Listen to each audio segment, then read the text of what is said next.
Can you tell us what was here before Bird Rookery Swamp was established? Well, before Bird Rookery Swamp became a hiking trail and a biking trail, the early pioneers from about the mid-1900s to 1957 or so were in here cutting lumber for cypress trees. The cypress industry was big in southwest Florida at the time, along with the Fakahatchee Strand, and this particular area was a cut for its cypress, a little bit of its pine.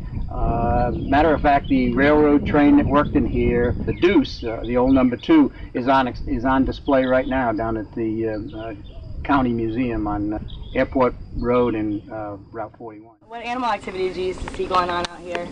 Well, we've got a lot of mammals out here, starting with the big mammal, the Florida panther, the bobcats, black bears, otters, foxes. They all basically live here. The panther is kind of on a cyclical basis. The panthers move through as they're looking for food. But the bears and all the other animals that I just named can be found here on a daily basis.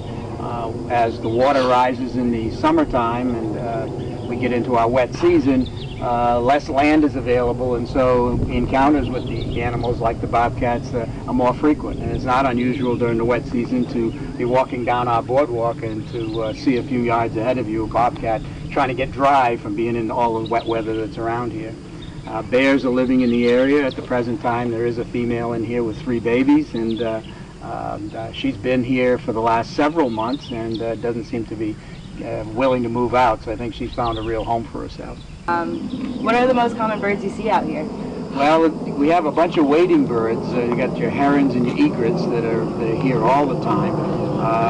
Frequently, we've got, or I shouldn't say frequently, but on an ongoing basis, we've got a changing population of songbirds and small field birds and that sort of thing. We've got a great collection of hawks and owls out here. And what do you hope Bird Rookery Swamp will become in the future? Well, we've only been open for traffic, since, if you will, since about January of 2012, and so we're running about 30 cars a day coming in and out of here, and I'm hoping that every day we'll have a new group of people coming in and discovering the beauty of the area and the solitary quietness and intimacy that you find as you walk down the trails.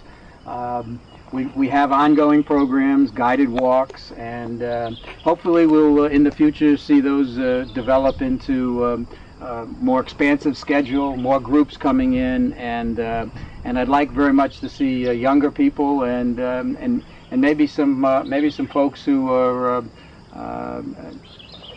not used to getting into nature, getting out here and having a chance to get close to nature. Number one thing that Bird Rookery Swamp can provide is a great place to join in old Naples in nature. There's 12 miles of hiking trails. The trails can also be biked. There's very few places where you can get that many miles of biking. Excellent just bird watching. So what would a hiker expect coming out to these trails? Well, right where you're standing right now, you've got the crushed shell, crushed stone pathway. That lasts about a quarter of a mile. And then you go on to a boardwalk that's about a third of a mile long and it's about 7 feet wide, so it's fairly large boardwalk. And then the rest of the 12-mile trail is a grass-covered, well-manicured path that's anywhere from 12 to 16 feet in width, and so it's fairly easy walking. About the only hazards out on the trail are some cypress knees that do project out of the grass here and there, so walkers should pick their feet up. Yeah. Yeah.